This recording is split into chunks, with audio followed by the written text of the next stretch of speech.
Ahani Kuburezi Official TV. Ahani Kuburezi Official TV. Subscribe, maze ibiganiro bizubibo. Bavandimwe inshuti zanjye bakunze ibiterambere n'imibanire myiza, murakaza neza cyane kuri iyi channel yacu Uburezi Official TV.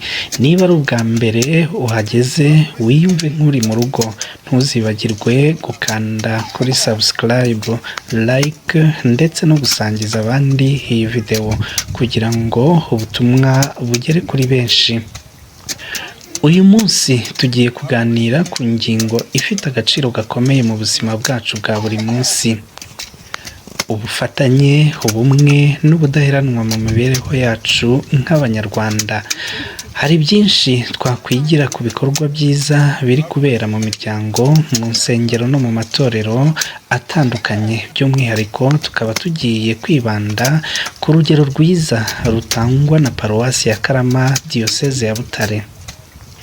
Aho ni mu ntara y'Amajyepfo, mu karere ka Huye, umurenge wa Karama. Iyi ni inkuru itari yo kumva gusa, ahubwo niyo gushyira mu bikorwa.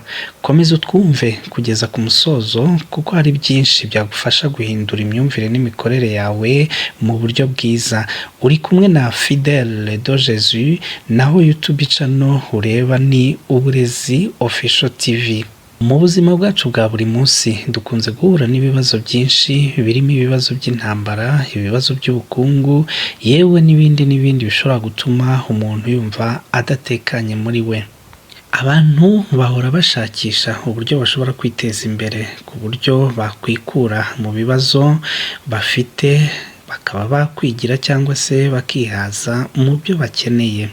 Muri iki cyumweru cyahariwe ubutumwa n'ubudaheranwa muri Paruwasi ya Karama, uyu munsi muri buri karere k'ubutumwa abakristo ba Paruwasi ya Karama bakoze igikorwa cy'amaboko cyo gufasha abatishoboye bacitse ku icumu rya Jenoside yakorewe Abatutsi mu mwaka w'1994.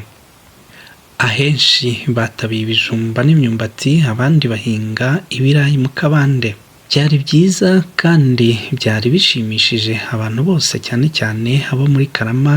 Barashimira Komisiyo y'Ubutabera n'Amahoro muri Paruwasi ya Karama itegura iki gikorwa mu kwezi kwa Mata buri mwaka. Hakomejwe kandi gahunda y'amasengesho izwi nka noveni, hanakusanywa imfashanyo yo kuremera bamwe mu bacitse ku icumu rya Jenoside yakorewe Abatutsi mu mwaka w'1994.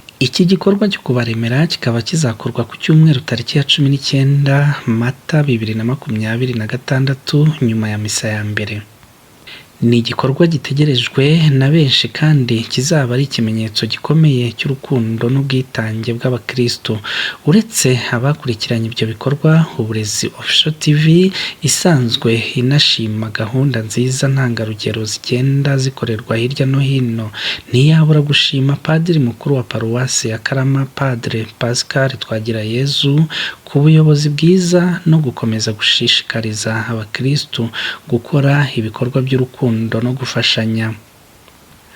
Uruhare rwe ni ingenzi cyane cyane mu gutuma ibi bikorwa bigenda neza kandi bikagira umusaruro ugaragara. Ibi byose bitwereka ko iyo abantu bishyize hamwe nta kidashoboka. Ubumwe butuma tugera kure, ubufatanye bugatuma tugera ku ntego, kandi ubudaheranwa bugatuma tudacika intege n'iyo duhuye n'ibibazo. Bavandimwe, ubutumwa n'amasomo dukura muri ibi bikorwa ni uko ubumwe n'ubudaheranwa ari inkingi ikomeye y'imibereho myiza y'abaturage. Turashishikariza buri wese gukomeza kurangwa n'ubufatanye, gufashanya no kugira umutima wo kwita ku bandi, by'umwihariko abatishoboye. Ntabwo ari Paruwasi Gatolika ya Karama gusa igomba kuba urugero, ahubwo n'andi matorero yose akwiye kubireberaho, akigira kuri ibi bikorwa byiza kugira ngo dufatanye kubaka sosiyete irangwa n'urukundo n'ubwuzuzanye. Ibi kandi bihura neza na politiki nziza ya Leta y'u Rwanda ikangurira abaturage gukomeza kwibumbira hamwe, gukorana no gushyigikirana mu buryo bwubaka umubano wuje ubudaheranwa. iyo dukomeje gufashanya twiyubaka ubwacu tukubaka n'igihugu cyacu kirushaho gutera imbere. Murakoze cyane kuba mwakurikiye iyi video kugeza ku musozo. Niba yagufashije cyangwa igukoze ku mutima, ntuzibagirwe kuyisangiza abandi, gukanda like no kudusigira ibitekerezo ahagenewe kujya comments. Tubifurije amahoro, ubumwe n'ubudaheranwa mu buzima bwanyu bwa buri munsi. Ciao ciao.